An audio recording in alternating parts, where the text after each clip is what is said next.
निर्णय आणि लाखो वाहनधारकांवर त्याचा थेट परिणाम. नेमकं घडतंय तरी काय, तर आज पाहणार आहोत असाच एक महत्वाचा विषय. E20 म्हणजेच इथेनॉल मिश्रित पेट्रोल बद्दल. सध्या केंद्र सरकार ग्राहकांना पेट्रोलचे 2 पर्याय उपलब्ध करून देण्याच्या तयारीत आहे. E20 पेट्रोल आणि साधं पेट्रोल यावर सध्या प्रस्ताव तयार केला जात असल्याची माहिती समोर आली आहे. आता यातील सर्वात महत्वाचा प्रश्न, सरकार हा विचार नेमकं का करते?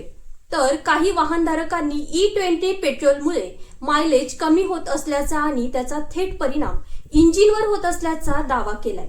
मात्र या दाव्याबाबत अद्याप कुठलाही निष्कर्ष जाहीर झालेला नाही.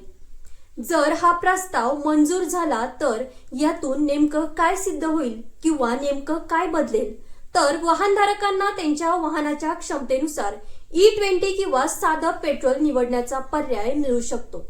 आता सर्वात महत्वाचा प्रश्न, मग हे साधं पेट्रोल सर्वत्र उपलब्ध होणार का?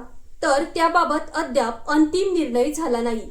किंमत निश्चित करणं आणि पेट्रोल पंपावर दोन्ही प्रकारच्या पेट्रोलची स्वतंत्र व्यवस्था करणं हे सरकारसमोर सर्वात मोठं आव्हान असणार आहे. सध्याच्या परिस्थितीत आता काय आहे?